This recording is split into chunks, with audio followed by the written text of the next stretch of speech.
Would you fight for your land if someone blocked it? That's the question I faced when my quiet life on my Wyoming ranch turned into a battlefield. I'm Clara, a third-generation rancher, and my 200-acre property is my heart and soul. The rolling hills, the open sky, it's where I find peace. But last spring that peace shattered. Started with Karen, my new neighbor.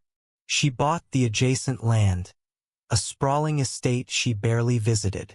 At first, she seemed harmless, waving from her shiny SUV, always in designer sunglasses. But soon her improvements began. She built a massive wooden fence along our shared boundary, claiming it was for privacy. The problem? That fence cut off the only road to my ranch. Without it, I couldn't get my cattle to market or bring in supplies. I was trapped. I tried reasoning with her. I knocked on her door, explained the easement, a legal right my family had used for decades to access that road. Karen smirked, saying, "This is my land now. Find another way."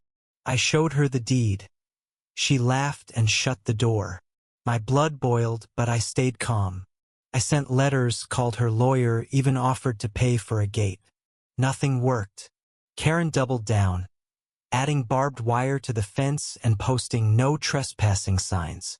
The tension grew. My cattle were starving without fresh pasture, and I couldn't afford to truck in feed forever.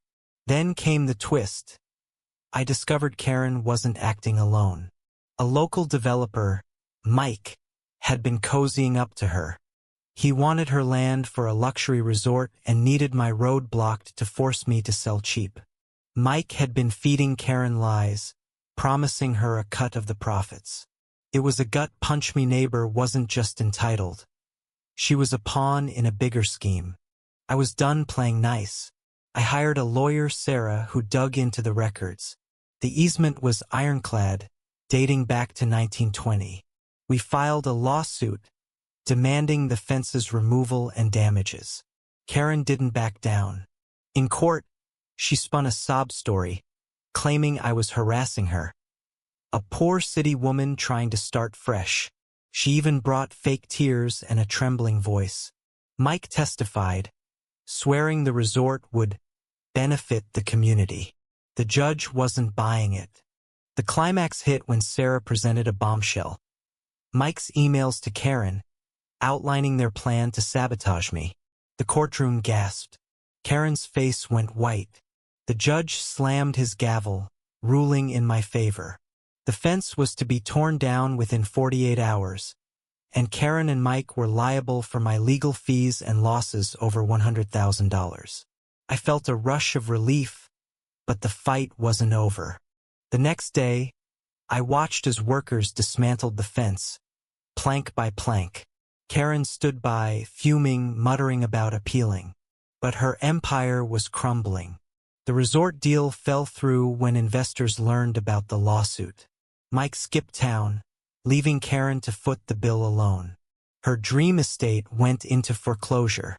She moved away, tail between her legs, her arrogance replaced by bitter silence. Justice tasted sweet, but it left a sour aftertaste.